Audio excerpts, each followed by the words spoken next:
Well, what you see before you for this video, I'm going to do a comparison between these two Dirt Devils.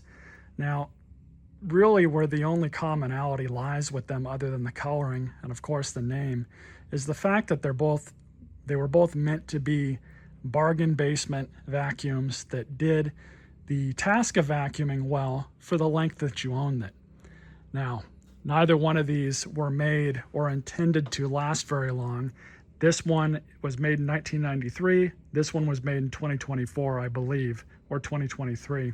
I don't believe it's that old, but anyways, there's no date code on it. You can see it says it's still distributed by Royal Appliance Manufacturing Company, but these are made in China.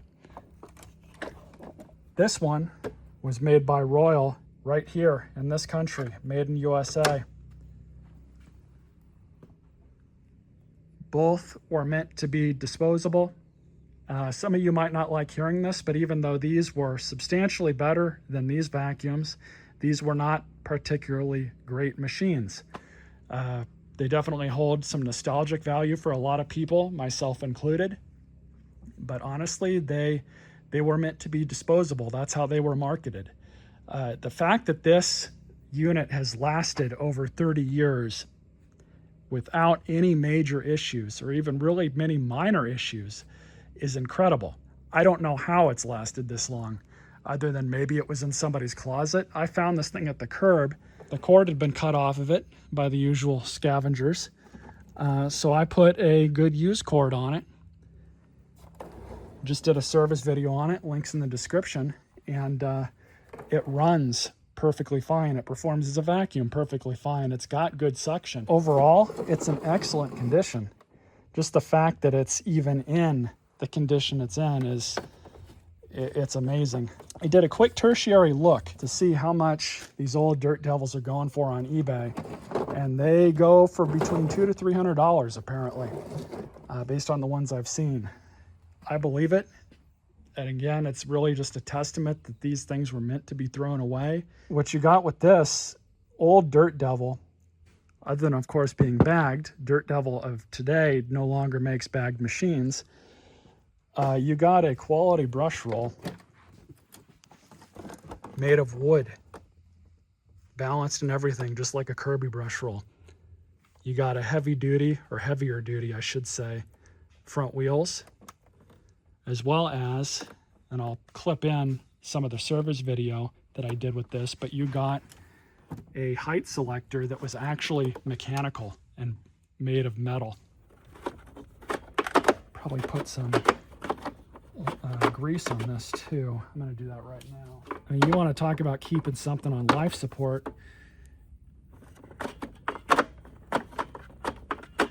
There we go. Now it wants to move. The back wheels, of course, look like they're pressed in. They might not be. They might have axles on them, but they've got these covers on it, and I don't really want to pull those off because I don't want to break anything. 7.2 amp motor. This one's rated at 8 amp. But I'll tell you right now, this one has a lot more suction than this one does. So, obviously there is a pretty big size difference in the length of the brush roll. You have a 15-inch nozzle, and the brush roll itself is probably about 13 inches. It's like what we're seeing here. So much bigger brush roll. You also got a light. The light on that still works, by the way. Edge clean. Edge clean. The brush roll on this, really small. In fact, I'll do an actual measurement here. Brush roll is even shorter than 9 inches. It's about roughly 8.5 of usable brush width. But this wheel here is very reminiscent of this one, just the way that they have it all set up. This is an automatic height adjustment. You're not going to set any height here. These wheels are pressed on. Not the best design, not made to last. These have lasted. Now, both machines were made out of plastic, of course. They were both made to be cheap, but the quality control and the plastic seems to be even worse on these newer machines. And I've seen this a lot, by the way, on these that I've picked up. The handles don't really like to be held in with this. They kind of come right out because now it doesn't want to come out when I hold it up all the way. But it's just got a cheap metal spring in there.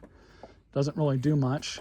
I've also seen on these newer ones, again, because everything's made out of cheap plastic, these like to get weakened. They won't stay in here.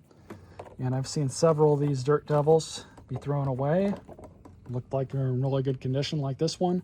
And this thing will just not stay in the holder here. Now, as far as bagged and bagless go, Dirt Devil, up until 4 or 5 years ago, I think, they had a bagged cheap Dirt Devil machine, just a single machine, and it was not, they didn't keep it around for too much longer. I don't know why, but many of these manufacturers have gone away from bagged vacuums. You just have a single see-through filter up here. They claim this is washable.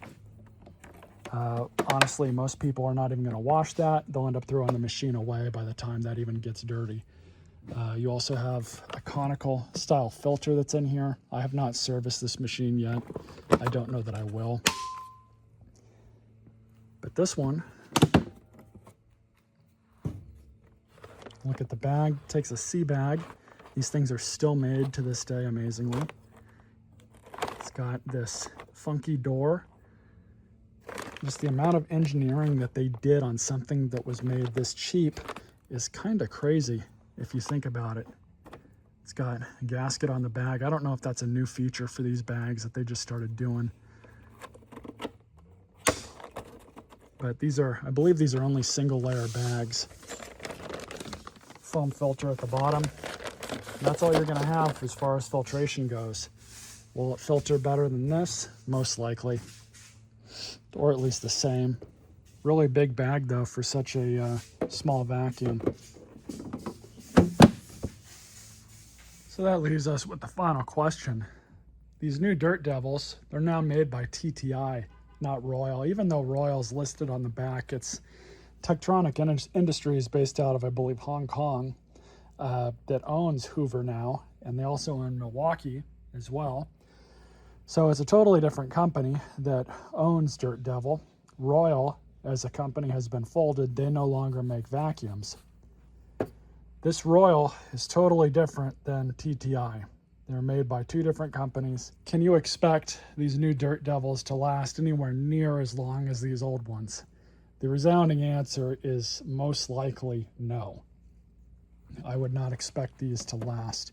I've already had instances where I've kind of been a little rough with them, both on purpose or otherwise. And I've already had the plastic in these nozzles break and shatter very easily, like you would expect this one to do now. But yeah, I've already seen plastic problems with these, build quality stuff right out of the box, stuff like this. And it's really, you get what you pay for. And what you pay for is not the same thing that you would have paid for, 30 years ago. This was a vastly different company, vastly different machine. And it's nothing like is sold now. It's really the only thing that they have in common is the name. So Dirt Devil nowadays is not something I would recommend to people. They're just not, they're meant to be disposable, even more so than these were. You can't even really get parts for these.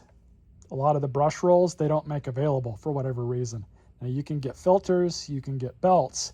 Thankfully, they've kept that same belt production for as long as they have.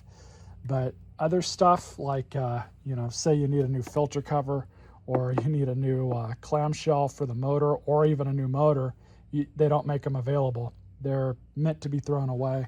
And this is something that we're seeing more and more with modern machines. It's not just Dirt Devil. It's not just, any of the other brands. A lot of these newer Hoovers, like this one, it's the same thing. It's the same story. They might make the hoses available and the bottom plate, but stuff like brush rollers, anything outside of filters or accessories, you're not going to be able to get stuff for it. Even like a cord replacement kit that you were able to get with, even older machines back in the day, you can't get for these. These are they've really gone the way of you know, making something completely disposable. And Bissell machines were really the last ones to fall in line with this, amazingly. A lot of these machines that they're making now, you can't get those parts for either. You could, for a while, still get parts for these, as well as these old ones you can still get a lot of stuff for.